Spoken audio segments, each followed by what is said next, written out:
Hey guys, Nick Sicilian. And I'm Tony Sicilian. We're the Sicilian Brothers, and today we're going to be talking about ARV. So, Tony, what's an ARV? The ARV is the after repair value. How do we get that number? So the ARV is basically you have your as-is value of the house. Let's just say it's worth $100,000.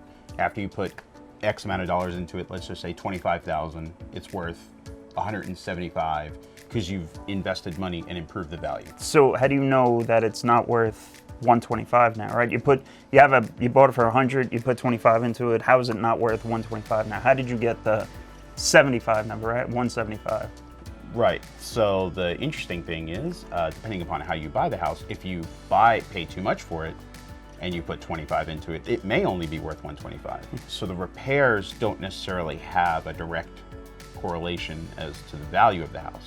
Now you can over repair and you can under repair, but the actual ARV is based off of similar comps to the neighborhood, right? So you buy a house, you want to do like flooring, like bathrooms, like kitchen, so on and so forth. Okay, so it's specific to each individual neighborhood, if you will, right? So yeah, definitely. Okay. It's more about, hey, this is this house in this neighborhood. These are the other houses in this neighborhood. This is what they sold for. So this house, when you do X, Y, and Z to it, should be worth what these sold for. Okay, and so that means that your standard rehab that you might do at property A is not going to correlate to the same type of benefit as maybe property B if it's in a completely different neighborhood. Yeah, sure. No two houses are alike other than two houses in the same similar area, right? Okay. And even if you were to take the same exact house, same exact floor plan, same exact square footage, investor A does a remodel on one and investor B does a remodel on the other, they're going to appraise for two completely different numbers. Meaning that one might appraise at 195, one might appraise at 200, because appraisers do things differently for the most part. So you mentioned appraisers. The appraisers are the ones that typically give you that ARV number, or does that come down to? Depending upon who you are. If you have access to MLS and you want to do your own research, then, or some sort of comping system. But yeah, in the end, if you're a flipper, or even if you're an investor that's buying the hold, an appraiser, when you go to get your loan, or when the buyer goes to get their loan, the appraiser is the one that assesses the value to that house.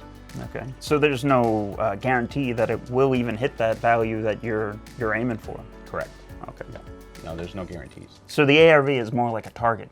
Yeah, it's definitely you're aiming for that number, and hopefully you hit it. Okay. And if you're good at what you do, you should be able to hit it, unless the market changes. Okay. So market change. So if your rehab goes extensively longer than expected, your ARV, your end goal, might actually not be there still?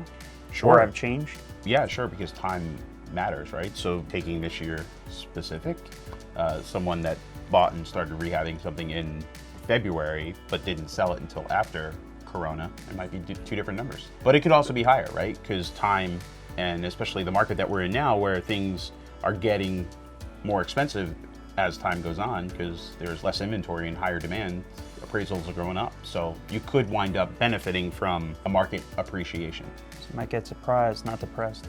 Absolutely, yeah.